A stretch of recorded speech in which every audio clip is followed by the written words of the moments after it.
Sosok Anies Rashid Baswedan, Ganjar Pranowo, dan Prabowo Subianto sudah seperti algoritma iklan di internet.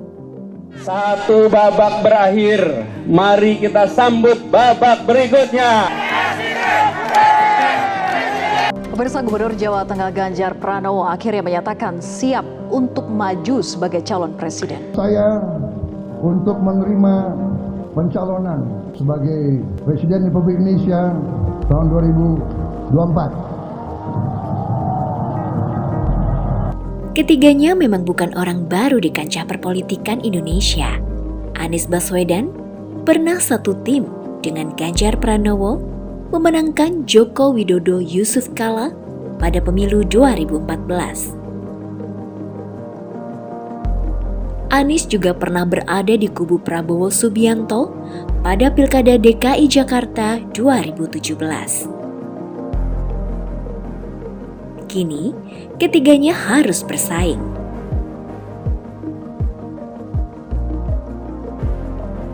Sejumlah lembaga survei selalu meletakkan ketiga nama tersebut dalam perolehan persentase pilihan.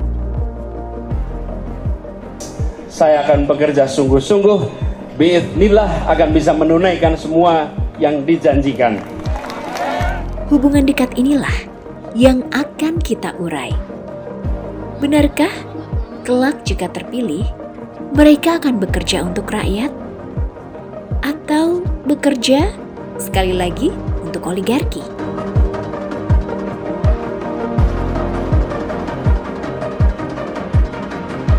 Baiklah, mari kita telisik manuver mereka. Tak lupa, kita tengok juga peluang calon-calon potensial lainnya. Seperti Ketua Umum Partai Demokrat Agus Harimurti Yudhoyono, Ketua DPR RI Puan Maharani, Gubernur Jawa Barat Ridwan Kamil, Menteri BUMN Erick Thohir, hingga Manparekraf Sandiaga Uno. Untuk mengetahui siapa orang-orang yang berada di balik cepatnya Surya Paloh, Ketua Umum Partai Nasdem, memilih Anies Baswedan sebagai Capres 2024, kita tidak bisa melepaskan diri dari manuver genit sejumlah partai politik peserta pemilu dan sejumlah pengusaha. Mulai dari wacana penundaan pemilu sampai jabatan presiden 3 periode. Prematurnya Nasdem mencalonkan Anies langsung direspon Presiden Joko Widodo saat menghadiri puncak peringatan HUT ke-58 Partai Golkar di Kemayoran, Jakarta, Jumat 21 Oktober 2022. Dalam acara itu, Presiden Joko Widodo berpesan agar Partai Golkar cermat, teliti, dan hati-hati dalam menentukan capres dan cawapres yang akan diusung. Saya yakin Golkar akan dengan cermat, akan dengan teliti, akan dengan hati-hati, tidak sembrono dalam mendeklarasikan calon presiden dan wakil presiden. Baiklah, kita tak usah hanyut dengan statement normatif itu. Mari masuk ke inti cerita.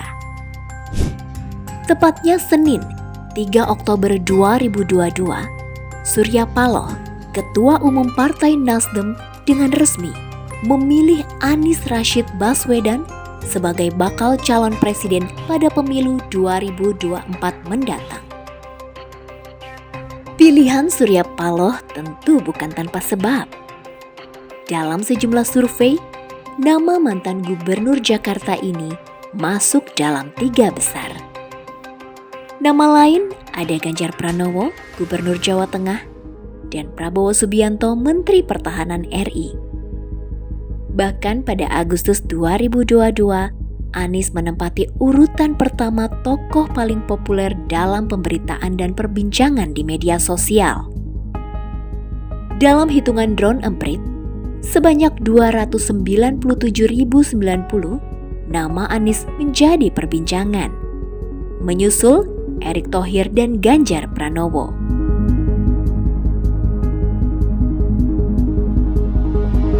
Tingginya popularitas Anies tak lepas dari dukungan duet dengan Agus Harimurti Yudhoyono atau AHY dan narasi kemegahan Jakarta International Stadium. Sementara itu, dari hasil survei yang dilakukan Poltreking Indonesia untuk periode Agustus 2022, menempatkan Ganjar Pranowo di posisi pertama dengan nilai elektabilitas sebesar 26,6%, Prabowo Subianto sebesar 19,7% dan Anies Baswedan sebesar 17,7%.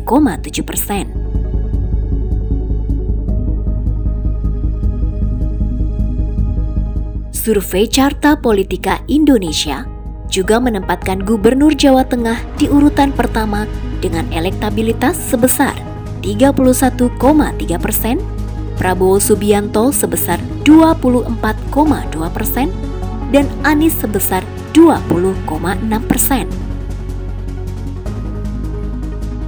Jika Anies dan Prabowo sudah mendapatkan tiket pencalonan, berbanding terbalik dengan Ganjar Pranowo. Kader PDI Perjuangan itu belum menerima restu dari Ketua Umum Megawati Soekarno Putri. Meski belum mendapat restu, Ganjar Pranowo sudah terang-terangan siap maju menjadi calon presiden 2024. Efek snowball-nya, Ganjar dipanggil pimpinan partai berlambang banteng ke Jakarta. Ganjar dinyatakan melanggar instruksi nomor 4503-DPP-10-2022 yang sudah dikeluarkan partai sejak 7 Oktober 2022 lalu. DPP PDI Perjuangan menjatuhkan sanksi teguran kepada Ganjar. Selain Ganjar, DPP PDI Perjuangan juga menjatuhkan sanksi kepada 4 kader partai pimpinan Megawati yang melanggar aturan ADART partai dengan membentuk Dewan Kolonel, kelompok yang getol menyuarakan Puan Maharani sebagai bakal capres dari PDI Perjuangan. Saat ini, baru PSI yang menyatakan menggusung Ganjar sebagai capres. Sayangnya, jumlah suara PSI hanya sebesar 1,89%. Tak cukup kuat.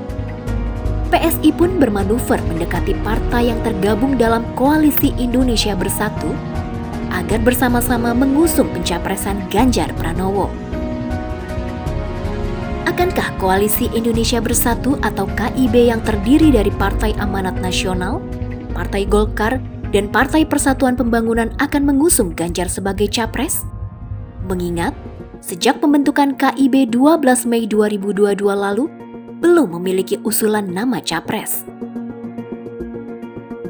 Pada Juni 2022, nama Ganjar Pranowo masuk bursa pencalonan presiden dari Partai Nasdem bersama Panglima TNI Andika Perkasa dan Anies Rashid Baswedan.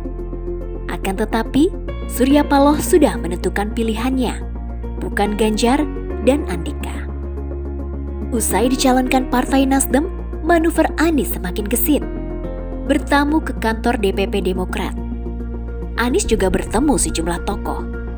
Minggu 16 Oktober, Anies duduk satu meja bersama Susilo Bambang Yudhoyono, AHY, Surya Paloh, Yusuf Kala, dan Presiden PKS Ahmad Syahiku. Bahkan tak tanggung-tanggung, Anies menemui Presiden Joko Widodo untuk berpamitan usai menanggalkan jabatan sebagai Gubernur DKI Jakarta. Meski bukan dalam pertemuan politik formal, tetapi gestur seperti ini tidak berdiri tunggal. Memang, politik itu dinamis. Bahkan Partai Persatuan Pembangunan yang notabene menjadi bagian KIB sudah terpecah. Sebagian kader partai berlambang Ka'bah menyatakan dukungan ke Ganjar Pranowo, pun dengan Golkar. Suaranya tidak bulat mendukung pencalonan sang Ketua Umum Airlangga Hartarto. Ada sebagian kader mendirikan kelompok relawan mendukung Anies. Pada Sabtu 27 Agustus 2022, PAN menggelar rapat kerja nasional. Di sana, PAN menyiapkan 9 nama calon, mulai dari ketua ketiga partai anggota KIB sampai ke Puan Maharani dan Erick Thohir. Untuk nama yang terakhir, Prabowo juga tengah mendekati Erick Thohir untuk posisi cawapres. Survei internal PAN menunjukkan lebih dari 60% pemilih mendukung Anies Rashid Baswedan. Anies, Ganjar, AHY, Erick Thohir, Puan Maharani, Ridwan Kamil, Hovifah memang tokoh baru. Tapi di belakang mereka adalah orang-orang lama, pemain-pemain lama dalam pemilu. Pernah berada dalam satu kubu, pernah berbeda kubu, yang satu kubu akhirnya berpisah, yang berbeda kubu memutuskan bersatu.